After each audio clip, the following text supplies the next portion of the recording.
जय श्री राम, जय भारत माता की। मेरे सभी भाई बंधु बड़े आदरणीय, उन सबको मेरा नमस्कार। आज 10 तारीख को रिसोर्स टिकट चौकी और सदर कोतवाली वहां पर रिपोर्ट दी गई। उसमें कुछ एसोसिएशन घोड़ा चौक और घोड़ा चौक के होलसेल व्यापारी उनके द्वारा वह रिपोर्ट दी गई थी।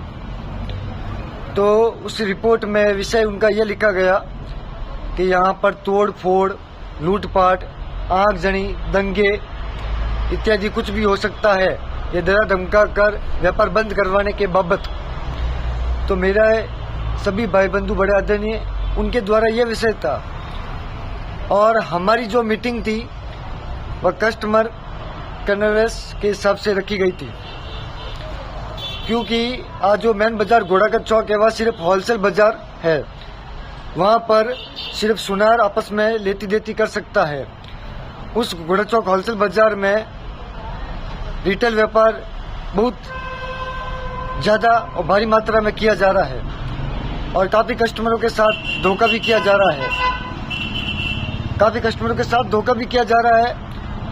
उन कस्टमरों के साथ धोखा बाजार से किया जा रहा है और उसका भुगतान आस-पास गली नुक्कड़ के जो छोटे दुकानदार है उनको भुगतना पड़ता है, उनको कठिनाइयों का सामना करना पड़ता है और जवाबदारी उनको देना पड़ता है कि सुनार धोखेबाज है, ये दुकानदार धोखेबाज है। क्यों? हमारी जो मीटिंग थी घांचों की बगीची 11 तारीख सुबह 11 बजे बाईजी के तालाब पर, वहां पर शांतिप्रिय तरीके से हम बैठकर वार्तालाप कर रहे थे, चर्चा कर रहे थे कि भाई हमारा ये मुद्दे हैं और ये विषय है, इन पर मीटिंग रखी गई थी। लेकिन घोड़ा चौक के कुछ दुकानदार और कुछ होलसेल व्यापारी द्वारा रिसोर्स टिकट चौकी में रिपोर्ट दर्ज करवा कर जो जगह की थी हमने घांचों की बगीची बाईजी के तालाब, उस जगह को कैंसिल करवाने के लिए घाची महासभा के अध्यक्ष राजेंद्र जी सोलंकी को इतना दबाव, इतना प्रेशर करवा दिया गया कि भाई आप कैसे भी करके इस जगह को कैंसिल करवाओ, यहाँ पर मीटिंग नहीं होनी चाहिए।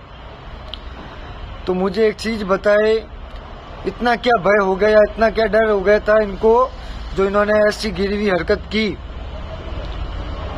इन्होंने मीटिंग कैंसिल करवाने के लिए क्या क्या कोशिश नहीं की, मुझे ये बताइए आप मेरे सभी भाई बंधु बड़े आदरणीय। हम सबके द्वारा शांतिपूर्ण तरीके से बातचीत की जा रही थी कि भाई इस गलत तरीके से किए जा रहे व्यापार को कैसे सुधार किया जा सकता है। ना कि हम किसी की दुकानें बंद करवा रहे थे, ना कोई तोड़ फोड़ कर रहे थे, ना कोई लूटपाट कर रहे थे। कभी सुना है कि सुनार समाज ने कोई दंगाई की या कोई तोड़ फोड़ की या कोई लूटपाट की? सुनार के बच्चों ने आज तक चिमटिए, हथौड़े, ये दुकान के जो औजार है वही उठाए हैं, नहीं कभी कोई हथियार उठाए हैं और ये मजबूर कर रहे हैं हथियार उठाने के लिए। लेकिन हम बार बार यही चाहते हैं कि हमारे भाई बंधु बड़े आदरणीय हैं, हम इनसे बात करें शांति से। हमने अभी तक ऐसा कुछ नहीं सोचा है, लेकिन इनको इतना क्या भय है कि ये हमारे साथ बैठकर बात नहीं कर सकते, ये हमारी जो विषय या मुद्दे हैं उन पर बैठकर बात करने के लिए तैयार नहीं है। इनके द्वारा बार बार एक चीज बात ली जाती है कि आप क्या हो, आपके पास पद क्या है, आप क्या हो, मतलब खुद में मुझे ये बताओ तो हम आपके साथ बैठकर बात करें।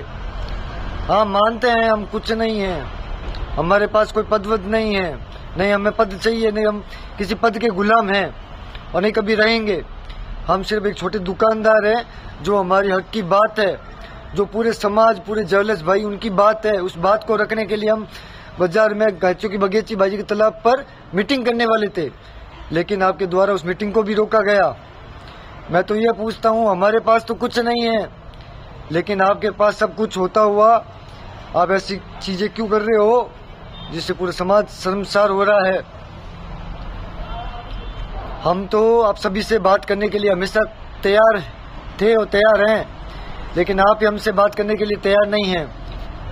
आप बार बार खुद को हमारा विरोधी बना रहे हो और आप खुद हम सबको अपना विरोधी समझ रहे हो, लेकिन ऐसे नहीं होता है।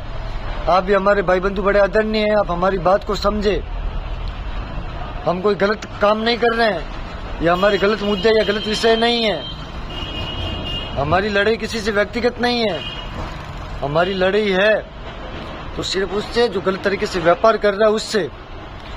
आज मैंने बाजार में जो दुकानदार होलसेल व्यापारी थे उनसे मैंने बातचीत की और उनसे मैंने पूछा मैं कि आप सब ने मिलकर समाज के बंधुओं के ऊपर मुकदमा दर्ज करवाया, आपने ऐसा क्यों किया?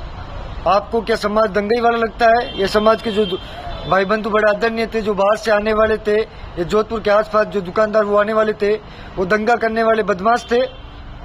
मुझे आप ये बताएं। लेकिन उनका जवाब एक ही था, मैंने कुछ को छोड़कर 30-35 जनों से बात की है। 30-35 जनों का एक ही जवाब था, हमें ऐसा कुछ भी नहीं पता था कि वह रिपोर्ट दर्ज करवा रहे हैं या समाज बंधुओं के ऊपर FIR दर्ज करवा रहे हैं या ऐसी कोई घटना या ऐसी कोई रिपोर्ट वो देने वाले हैं। अगर हमें ऐसा कुछ पता होता तो हम कोई भी ब्लैंक पेपर पर साइन नहीं करते। हमें सिर्फ ब्लैंक पेपर पर साइन करवाया गया ऐसे बोल के कि भाई पुलिस सुरक्षा के हिसाब से ये साइन करवा रहे हैं।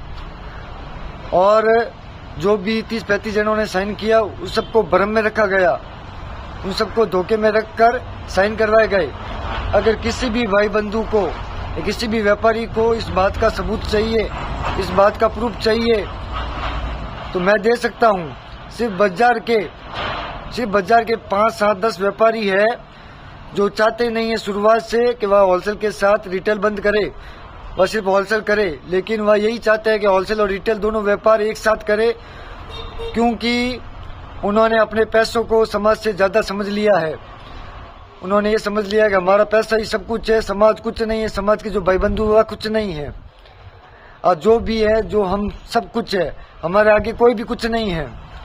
उसके लिए इन्होंने ऐसी हरकत भी की और पूरे समाज को दंगई का और भड़काऊ का और बदमाशी का ही रूप दे दिया गया।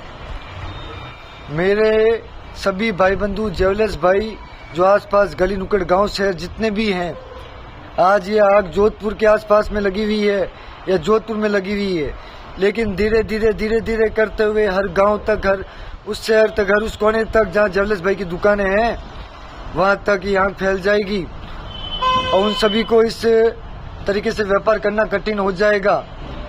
क्योंकि इस बाजार में जो 5-10 शोरूम है वह होलसेल के साथ रिटेल कर रहे हैं, उनके पास लाखों रुपए का सोना चांदी पड़ा है,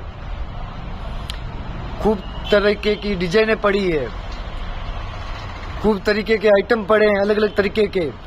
और जो आसपास गली नुक्कड़ की जो दुकानें हैं, जो छोटे दुकानदार, वह इतना सोना नहीं रख सकते, नहीं उनकी इतनी कैपेसिटी है।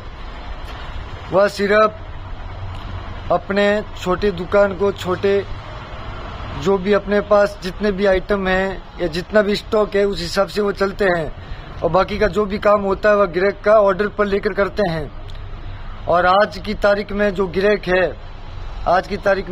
है आसपास के जो दुकानों पर जाता है तो उनको एक ही धमकी देता है कि आपके पास है क्या, आपके पास डिजाइने नहीं है, आपके पास स्टॉक नहीं, आपके पास वह नहीं, आपके पास वैरायटी नहीं है। और घोड़ा चौक जाकर उनकी आंखें खुली की खुली रह जाती है, वहाँ पर ढेर सारी उनको डिजाइनें मिलती है।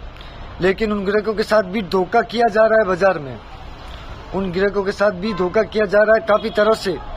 मैं सारी चीज़ इस पर नहीं बताना चाहता हूँ क्योंकि ये वीडियो काफ़ी तक जाएगा, लेकिन मैं अपने भाई बंधुओं की किसी की खिल्ली उड़ाने के लिए वीडियो नहीं बना रहा हूँ। मैं सिर्फ अपने भाई बंधु जो छोटे दुकानदार है, जो भरम में जी रहे हैं, उनकी आंखें खोलने के लिए वीडियो बना रहा हूँ। उनको आज बता रहा हूँ कि आज आप जाग जाओ, अगर आज आप नहीं जागे तो आने वाले समय में आपके पास व्यापार नहीं रहेगा। आज धीरे धीरे करते दिमाग लग चुकी है, पूरे समाज को खोखला करते जा रही है। आज उस दिमाग लगे हुए कोने को अगर नहीं हटाया गया, नहीं काटा गया, तो आने वाले समय में आसपास के जो भी दुकानदार, जितने भी सोनकार भाई है, वह दिमाग पूरे समाज को खा जाएगी। हर एक को व्यापार करना कठिन हो जाएगा। घोड़ा चौक बाजार सिर्फ होलसेल बाजार है, वहाँ पर रिटेल भारी मात्रा में किया जा रहा है और उस तरीके से रिटेल व्यापार करना सब ज्वेलर्स भाई आसपास के दुकानदार को नुकसानदायी है। वह सबको पता होते हुए भी सब चुप है। आप सबको भय कर दिया गया, डरा दिया गया। अरे सोचो कितनी घटिया बात है यार। उन होलसेल व्यापारियों द्वारा सोस्तिगिर चौकी में रिपोर्ट दी गई। और जो होलसेल व्यापारी बेचारे सही व्यापारी थे, अच्छे व्यापारी थे, जो सिर्फ होलसेल करते थे, उनको भरम में रखकर उनसे भी ब्लैंक पेपर पर फर्जी साइन करवाए गए, और प्रशासन से जगह भी बुक को कैंसिल करवाने के लिए क्या क्या क्या नहीं किया। वहां पर पुलिस जाब्ता लगा दिया गया। ये तो धन्यवाद देता हूं उन ब्राह्मण सुनकर भाइयों को, जिन्होंने हाथों हाथ शाहपुरा स्कूल सोनारकबाज की जगह को बुक कर वहां पर मीटिंग करवाई, और हमारे द्वारा शांतिप्रिय तरीके से वहां पर मीटिंग हुई।